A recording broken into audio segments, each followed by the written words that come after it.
پاکستان کا شمار ان ممالک میں ہوتا ہے جہاں پر حکومتی نظام جمہوریت اور مارشل لا کے درمیان لٹکتا رہا ہے۔ یہی سبب ہے کہ یہ سیاستدان جب حکومت میں ہوتے ہیں تو اپنے مخالفین کے خلاف الزامات کی بجھاڑ کر دیتے ہیں، یہاں تک کہ مخالفین کے خلاف بغاوت اور غداری کے مقدمات قائم کرنے سے گریز نہیں کرتے۔ حالیہ دنوں میں سابق وزیر اعظم اور ان کے حواریوں کے خلاف ایک شہری کی جانب سے غداری کا مقدمہ قائم کیا گیا ہے، جس کی گونج پاکستانی سیاست میں سنی جا رہی ہے اور حکومتی حلقوں اور اپوزیشن کی جانب سے اس حوالے سے بحث جاری ہے۔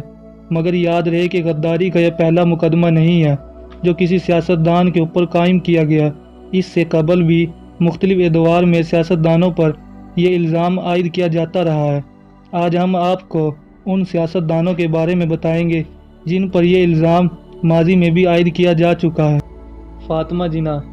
جی ہاں، مادر ملت محترمہ فاطمہ جناح قائد اعظم محمد علی جناح کی بہن پر سب سے پہلے یہ الزام 60 کی دہائی میں ایوب خان نے اپنی انتخابی مہم کے دوران عائد کیا تھا۔ ایوب خان نے محترمہ فاطمہ جناح پر یہ الزام لگایا کہ وہ خان عبدالغفار خان کے ساتھ مل کر پاکستان کے ٹکڑے ٹکڑے کر دینا چاہتی ہیں، مگر وقت نے ثابت کیا کہ الزام سراسر جھوٹ پر مبنی تھا اور صرف الیکشن میں فتح حاصل کرنے کے لیے لگایا گیا تھا۔ شیخ مجیب الرحمان، 70 کی دہائی پاکستان کے لیے اس حوالے سے بہت افسوسناک ہے کہ اس وقت پاکستان کو سکوت ڈھاکہ جیسا بڑا زخم لگا تھا۔ اس وقت کے الیکشن کے بڑے مد مقابل ذوالفقار علی بھٹو اور شیخ مجیب الرحمان تھے۔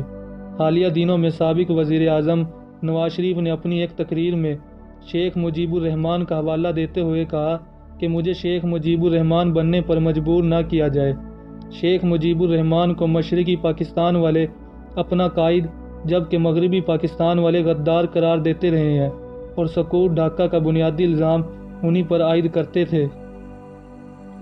الطاف حسین، متحدہ قومی موومنٹ کے قائد الطاف حسین نے ایک بڑے عرصے تک کراچی کے اندر بلا شرکت حکومت کی، مگر جب ان کے خلاف مختلف مقدمات قائم کیے تو انہوں نے برطانیہ میں سیاسی پناہ اختیار کر لی۔ دوری کے باوجود وہ اپنے ٹیلی فونی خطابات کے ذریعے اپنی پارٹی چلاتے رہے،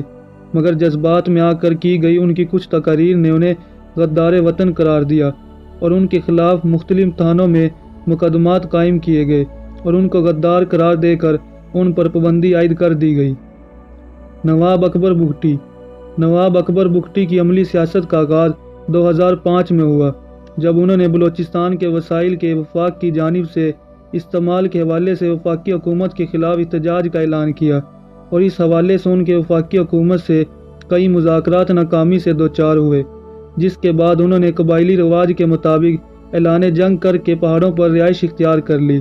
ان کے بارے میں یہ بھی کہا جاتا ہے کہ انہوں نے شیخ مجیب الرحمان کے سکوت ڈھاکہ کے فیصلے کی کھلم کھلا حمایت کی، جس سبب ان کو غدار قرار دے کر ایک فوجی آپریشن میں ہلاک کر دیا گیا۔ پرویز مشرف، پرویز مشرف پر غداری کا کیس نواز شریف کے دور حکومت میں قائم کیا گیا۔ ان کے اوپر آئین شکنی اور ملک میں ایمرجنسی کے نفاذ کے اعلان کے سبب غداری کے مقدمے قائم کیے گئے اور ان میں سے انہیں سزائے موت کی سزا بھی سنائی جا چکی ہے، مگر وہ ملک سے باہر ہیں، اس وجہ سے اس سزا پر عمل درآمد نہیں ہو سکا۔ نواز شریف، گزشتہ دنوں میں ایک عام شہری کی جانب سے نواز شریف اور ان کی پارٹی کے دیگر افراد کے خلاف ایک عام شہری بدر رشید کی جانب سے غداری کی FIR درج کروائی گئی۔ اس حوالے سے بعض ٹی وی چینل کا یہ کہنا ہے کہ یہ فرد PTI کا کارکن ہے، جبکہ اس حوالے سے حکومتی حلقوں کا کہنا ہے کہ اس FIR میں حکومتی رضامندی شامل نہیں ہے، اور حکومتی حلقوں کا یہ بھی کہنا ہے کہ ہو سکتا ہے کہ یہ FIR مسلم لیگ نون کے کارکنوں نے ہی درج کرائی ہو تاکہ حکومتی حلقوں پر الزام تراشی کی جا سکے۔